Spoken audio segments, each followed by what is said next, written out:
민수야, 우리 아들 무슨 일 있어? 목소리가 왜 그래? 그 목소리는 낯설었습니다. 평소에 강하고 든든했던 아들 민수가 마치 어린아이처럼 울고 있었습니다. 아들의 목소리는 목이 메어 제대로 말을 잇지 못했고 그 소리에 제 가슴은 바닥까지 내려앉은 듯했습니다. 무슨 일이 일어난 걸까? 불길한 예감이 제 온몸을 감쌌습니다. 어머니, 정말 죄송해요. 저 때문에 정말 죄송해요. 그날 밤 저는 제가 절대 듣고 싶지 않았던 진실을 마주하게 되었습니다. 아들의 고통이 차오르고 터져나온 그 순간 제 심장은 청갈래로 찢어졌습니다. 오늘은 하나뿐인 아들의 결혼 생활에서 벌어진 스펙타클한 반전 이야기입니다. 긴장을 늦출 수 없는 반전의 연속, 그리고 마지막엔 통쾌한 결말로 여러분의 답답한 속을 시원하게 풀어드릴 것입니다. 이야기를 시작하기에 앞서 구독과 좋아요, 알림 설정을 눌러주시면 앞으로도 이어질 흥미진진한 이야기들을 놓치지 않고 들으실 수 있습니다. 어르신 사연방 시작하겠습니다. 저희 남편이 일찍 세상을 떠나고 그 후로는 저는 하나뿐인 아들 민수와 단둘이 살아왔습니다. 민수는 언제나 성실하고 남을 배려하는 아이였습니다. 어릴 적부터 저를 먼저 생각하고 힘든 일도 내색하지 않으며 혼자 해결하려 했던 속 깊고 성숙한 아들이었죠. 학교 생활에서도 문제 한 번 일으키지 않았고 사춘기마저 없이 늘 착하고 바르게 자라주었습니다. 저에게는 언제나 든든하고 자랑스러운 존재였습니다. 하지만 그런 아들이 결혼 생활에서 겪고 있는 고통을 미처 알아차리지 못한 제가 지금은 한없이 후회스럽습니다. 민수가 며느리를 처음 만난 것은 병원에서였습니다. 그날은 제가 정기 검진을 받는 날이었고 민수는 늘 그랬듯이 저와 함께 병원에 와주었습니다. 진료를 마치고 나왔을 때 민수가 어떤 여성과 이야기를 나누고 있는 것을 보게 되었죠. 그 여성은 병원 대기실에서 어머니를 모시고 온 듯 보였고 어딘가 긴장된 표정을 하고 있었습니다. 민수는 그녀에게 먼저 말을 걸었고 그녀는 그런 민수에게 밝게 웃으며 감사의 인사를 건넸습니다. 처음 오셨나 봐요. 병원 절차가 좀 복잡할 수 있는데 제가 도와드릴까요? 정말요? 감사합니다. 어머니 모시고 처음 왔는데 정신이 없네요. 다음 진료 예약을 어떻게 해야 하는지 잘 모르겠어요. 민수는 기꺼이 그녀를 도와주었고 그날 이후로 그들은 병원에서 자주 마주치게 되었습니다. 그렇게 두 사람은 자연스럽게 가까워졌습니다. 그녀는 효심이 깊어 늘 어머니를 정성껏 돌보는 모습이 참으로 성실해 보였습니다. 어머니를 향한 그녀의 사랑은 언제나 한결같았습니다. 민수는 그녀의 진중하고 다정한 모습에 자연스럽게 끌렸던 것 같습니다. 처음 만난 날부터 그녀에게 강한 호감을 느꼈던 그는 그녀가 가족을 소중히 여기는 따뜻한 사람이라는 걸 알게 된 후 자신과 잘 맞는다고 확신했죠. 그래서 민수는 망설임 없이 그녀와 결혼을 전제로 진지한 만남을 시작했습니다. 저도 그때까지만 해도 그녀를 좋게 보았습니다. 효심이 깊은 사람이라면 우리 가정에도 잘 어울릴 거라고 생각했으니까요. 결혼 전 그녀는 마치 저희 가정의 천사처럼 저를 챙겨주었습니다. 병원에 가야 할 때면 먼저 와서 부축해주고 제가 몸이 아프다는 소식만 들어도 직접 만든 음식을 챙겨오곤 했습니다. 집안일을 할 때도 어느새 와서 손발을 척척 맞추며 어머니, 오늘은 제가 다 알아서 할 테니 편하게 쉬세요. 그녀의 말 한마디에 저는 가슴이 따뜻해졌습니다. 이렇게 배려심 많고 성실한 며느리라면 우리 민수가 정말 행복하겠구나 생각하지 않을 수 없었죠. 결혼 준비도 정말 순조롭게 잘 진행되었습니다. 그녀의 친정어머니도 몸이 좋지 않았지만 며느리는 먼저 저를 모시겠다고 나섰습니다. 어머니, 제가 친정에도 자주 찾아뵐게요. 결혼하면 어머님 곁에서 더 가까이 모시고 싶어요. 그 말에 저는 믿음직스럽다 못해 뭉클함까지 느꼈습니다. 그녀의 효심이 대단하구나 생각했죠. 저 역시 그녀에게 친정에 자주 다녀오라며 배려해 주었고, 민수도 그런 그녀를 보며 고맙다고 했습니다. 결혼 준비는 아무 문제 없이 순조롭게 진행되었습니다. 그녀는 민수의 의견을 존중하며 차분하게 준비를 마쳤고, 서로의 의견을 조율하는 모습은 더할 나위 없이 성숙해 보였습니다. 그 순간만큼은 참으로 현명하고 배려 깊은 사람을 며느리로 맞았구나라는 생각에 마음이 놓였죠. 앞으로 두 사람이 함께 만들어갈 행복한 미래가 기대되지 않을 수 없었습니다. 하지만 결혼 후 몇 달이 지나자 그녀의 태도는 180도 달라졌습니다. 처음에는 그저 작은 신호들이었습니다. 며느리는 대화를 피하고 집안일을 할 때마다 은근히 불만스러운 기색을 보였습니다. 처음엔 신혼생활에 적응하느라 그런가 보다 하고 넘겼지만 그것은 완전히 잘못된 판단이었습니다. 며느리는 저를 무시하고 깔보는 태도를 보이기 시작했습니다. 그리고 어느 순간부터 그녀의 비꼬는 말투가 점점 도를 넘어가기 시작했습니다. 집안 청소를 마무리하고 주방에서 잠깐 앉아서 쉬고 있을 무렵 그녀가 비아냥거리는 미소를 지으며 저에게 다가왔습니다. 어머님, 여기에 먼지가 그대로네요. 청소하신 거 맞으세요? 아픈 몸을 참아가며 온 집안을 겨우 정리하고 이제야 한숨 돌리려던 순간 며느리의 비꼬는 태도에 마음속에서 울컥하는 감정이 솟아올랐습니다. 처음엔 그냥 오늘 며느리가 예민해서 그런가 보다 하고 넘기려 했지만 시간이 지나며 그녀의 경멸과 무시는 점점 더 노골적이 되었습니다. 민수가 좋아하는 월남쌈을 준비하려던 날 저녁이었습니다. 그녀는 느긋하게 다가와 미소를 지으며 말했습니다. 어머님, 저번 월남쌈 정말 맛있었어요. 오늘도 해주실 수 있죠? 근데 지난번에는 쌈이 너무 커서 먹기 불편하더라고요. 이번에는 한 입에 들어갈 수 있도록 작게 만들어주세요. 그녀의 태도는 명령조로 변했고 하인 취급하는 것이나 다름없었습니다. 며느리는 그렇게 명령을 내리곤 손톱에 매니큐어를 칠하거나 친구와 통화를 하며 수다를 떨고 얼굴에 팩을 바르며 여유롭게 시간을 보내고 있었습니다. 제가 땀을 뻘뻘 흘리며 부엌에서 음식을 준비하는 동안 그녀는 마치 여왕처럼 편안하게 누워 있었습니다. 그러나 그녀의 진짜 모습은 민수가 퇴근한 후 더 극명하게 드러났습니다. 민수가 집에 돌아오면 그녀는 그전과는 완전히 달라졌습니다. 민수 씨, 이거 맛있죠? 내가 하나하나 싸느라 정말 힘들었어요. 민수는 고개를 끄덕이며 흐뭇하게 웃었습니다. 응, 정말 맛있어. 하나하나 만드느라 고생 많이 했네. 그러자 그녀는 미소를 지으며 나를 향해 상냥하게 말했습니다. 어머님, 많이 드세요. 입맛 없으셔도 잘 챙겨 드셔야 해요. 하지만 그 순간 나는 그녀의 상냥함 속에 숨겨진 잔인한 의도를 확실히 느꼈습니다. 민수가 자리를 비운 순간 그녀의 얼굴은 즉시 돌변했습니다. 차가운 눈빛으로 나를 노려보며 비웃듯 고개를 돌리는 것이었습니다. 그리고는 식사가 끝나자마자 저에게 다가와 조용히 속삭였습니다. 어머니, 설거지 좀 깨끗하게 해주세요. 저번에 보니까 고춧가루가 그릇에 그냥 남아있더라고요.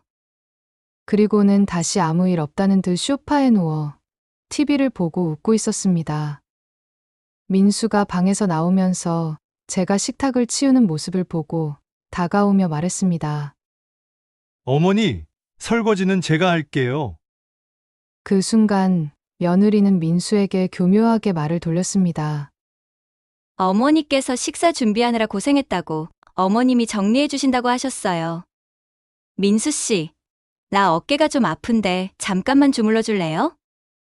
며느리는 교묘하게 민수의 관심을 자신에게만 돌리며 저를 돕지 못하게 막았습니다. 민수는 며느리를 보고 미소를 지으며 말했습니다. 조금만 기다려 줄래? 내가 설거지만 금방 하고 주물러 줄게. 회사에서 피곤하고 힘들었을 텐데 설거지까지 아들에게 시킬 수는 없었습니다. 민수야, 너도 힘들 텐데 그냥 앉아 있어. 다 했어. 괜찮아. 아들은 저를 걱정했고 저는 아들을 걱정했지만 그 순간에도 며느리는 민수 앞에서만 상냥한 척하며 나를 완전히 무시하고 있었습니다. 며느리의 이중적인 모습은 시간이 흐를수록 점점 더 잔인해졌습니다. 어느 날 그녀는 일부러 그릇을 쾅 내려놓으며 짜증스럽게 말했습니다. 어머님, 음식물 쓰레기 좀 제때 버려주세요. 집안에서 냄새가 진동하잖아요. 그녀의 목소리에는 저를 향한 경멸이 가득 담겨 있었습니다. 제가 하는 모든 것이 무의미해 보였고 이 집에서 제가 설 자리가 없다는 생각에 마음이 무거웠습니다. 가장 견디기 어려웠던 건 아들 민수가 이런 상황을 전혀 모른다는 사실이었습니다. 민수는 며느리의 다정한 겉모습만 보고 그녀가 저를 진심으로 보살피는 완벽한 며느리라고 철석같이 믿고 있었습니다. 아들의 행복을 망치고 싶지 않았고 민수에게 아픔을 주고 싶지 않다는 생각이 진실을 묻어두게 만들었습니다. 하지만 그녀의 행동은 시간이 지날수록 더욱 뻔뻔해졌습니다. 그러던 어느 날 며느리의 진짜 본심이 드러나는 충격적인 순간이 찾아왔습니다. 아들은 평소보다 이른 시간에 집에 들어왔고 집안은 어수선한 상태였습니다. 며느리는 방 안에서 누군가와 통화를 하고 있었고 그 방에서 들려오는 대화 내용은 그를 충격에 빠뜨렸습니다. 남편은 아무것도 모르지. 내가 남편을 잘 다루잖아. 민수의 심장은 알 수 없는 불안감에 점점 빠르게 뛰기 시작했습니다. 병든 시어머니를 왜 내가 모시고 있겠어? 솔직히 재산만 아니면 남편이랑 결혼도 안 했지. 시어머니 수발 들 거라고? 내가 미쳤어? 재산만 챙기면 요양원에 보내버리면 그만이야. 어차피 오래 못 사실 건데 뭐. 민수는 그 자리에 얼어붙은 채 아내가 자신과 어머니를 속여왔다는 끔찍한 진실을 알게 되었습니다. 겉으로는 친절하고 다정하게 행동했던 아내가 실제로는 그를 무시하고 어머니를 경멸하며 이용해왔다는 것을 알게 된 순간 민수의 배신감은 말로 다 표현할 수 없을 정도였습니다. 그동안 그녀의 말과 행동에서 어딘가 이상하다는 걸 느꼈지만 이 정도로 잔인한 마음을 가지고 있을 줄은 상상도 못했습니다. 그날 밤 민수는 침대에 누워 깊은 생각에 잠겼습니다. 그동안 자신이 얼마나 철저히 속아왔는지 자신이 믿었던 모든 것이 거짓이었다는 사실에 분노가 치밀어 올랐습니다. 그리고 그는 결심했습니다. 아내에게 절대 재산을 넘겨주지 않겠다고, 그녀의 욕심을 철저히 무너뜨리겠다고 말이죠. 다음 날부터 민수는 차분히 복수를 준비하기 시작했습니다. 겉으로는 아무 일 없는 듯 행동했지만 속으로는 그녀의 욕심을 완전히 무너뜨릴 방법을 치밀하게 구상하고 있었습니다. 단순한 통화 녹음만으로는 부족하다고 판단한 민수는 더 확실한 증거를 남기기 위해 집안 곳곳에 CCTV를 설치하기로 결심했습니다. 아내가 어머니와 단둘이 있을 때 그녀가 어떻게 행동하는지, 무슨 말을 하는지 모두 기록하기 위해 음성 녹음 기능이 있는 CCTV를 은밀하게 설치했습니다. 며칠이 지나자 민수는 충격적인 장면들을 직접 목격하게 됩니다. 아내는 남편이 집에 없을 때마다 어머니를 마치 하인처럼 부렸고, 어머니가 힘들어 보여도 아랑곳하지 않으며 명령조로 집안일을 시켰습니다. 어머님, 그릇 아직 안 닦으셨어요? 왜 이렇게 느리신 거예요? 여기에 먼지가 그대로 다 있잖아요. 청소 제대로 하신 거 맞아요? 아내의 목소리는 냉정하고 차가웠습니다. 민수는 CCTV 화면을 보며 충격과 분노에 휩싸였고, 이제 아내가 자신과 어머니를 어떻게 대하고 있었는지를 명확히 확인하게 되었습니다. 아내는 어머니에게 모욕적인 말을 퍼부으며 때로는 신체적 학대까지 가했습니다. 배신감에 휩싸인 민수는 이를 더 이상 묵과할 수 없다는 결단을 내리고 증거 수집에 나섰습니다. CCTV 영상, 통화 기록, 그리고 메시지 내용까지 철저히 확보한 그는 마침내 아내에게 이혼을 요구했습니다. 아내는 울면서 용서를 구했지만 민수는 더 이상 그녀의 말에 흔들리지 않기로 결심했습니다. 당신이 어머니께 한 짓을 내가 모를 줄 알았어? 민수는 단호하게 말하며 아내를 밀어냈습니다. 아내의 이중적인 태도에 분노한 그는 그녀와의 모든 관계를 끊기로 결심했습니다. 확보한 증거들을 법원에 제출한 그는 재판에서 그녀가 더 이상 변명할 수 없도록 모든 진실을 밝혀냈습니다. 결국 법원은 그의 편을 들어주었고, 이혼 후 그는 아내와의 모든 관계를 철저히 끊어냈습니다. 아내는 여러 차례 연락을 시도했지만 민수는 끝내 그녀에게 답하지 않았습니다. 그녀는 그의 삶에서 완전히 사라졌고, 그는 더 이상 그녀를 마음에 두지 않았습니다. 민수는 아내에게 속았던 과거를 털어내며 차분히 새로운 삶을 준비했습니다. 어머니와 함께 조용한 일상을 되찾아가는 듯했지만 그 평온은 오래 지속되지 못했습니다. 어느 날 민수에게 뜻밖의 소송 통지서가 도착했습니다. 놀랍게도 아내가 결혼 중에 낳은 아이에 대한 양육비를 청구하는 소송이었습니다. 아이라고? 이게 무슨 말도 안 되는 소리야? 민수는 경악을 금치 못했습니다. 아내는 법원에 아이의 사진과 출생 기록까지 제출하며 그동안 혼자 아이를 키워왔다고 주장했고 막대한 양육비를 요구했습니다. 그러나 민수는 곧 더 끔찍한 진실을 알게 되었습니다. 그 아이는 민수의 아이가 아니었습니다. 아내가 다른 남자와의 관계에서 낳은 아이였고 그녀는 그 아이를 이용해 민수의 재산을 또다시 빼앗으려 했던 것입니다. 이 사실을 알게 된 그는 분노에 휩싸였습니다. 그는 허위 소송으로 인한 손해배상과 위자료를 청구하며 명예훼손과 사기 혐의로 그녀를 고소했습니다. 1년에 걸친 법정 싸움은 쉽지 않았습니다. 아내는 끝까지 자신의 주장을 굽히지 않고 재판을 지연시키며 민수를 괴롭혔습니다. 그러나 그는 포기하지 않았습니다.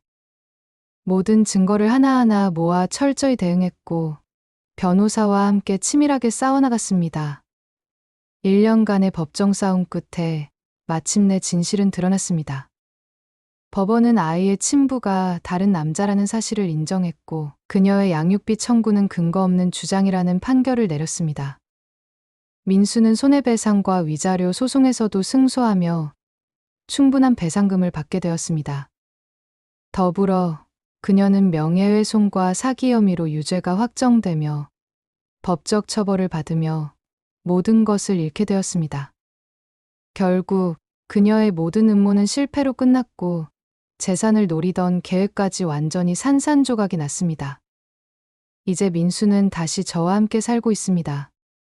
그동안 쌓였던 오해와 갈등이 풀리면서 우리는 예전처럼 다시 함께 시간을 보내고 있습니다. 민수는 힘든 시간을 이겨내었고 다시 평화를 되찾기 위해 애쓰고 있습니다. 며느리에게 사람답지 않은 대우를 받으면서도 나만 참으면 된다고 생각하며 버텼지만 결국 모든 진실을 알게 된 민수는 큰 상처를 받았습니다. 하지만 우리는 이 모든 일이 우리 둘의 잘못이 아니라는 것을 알고 있습니다.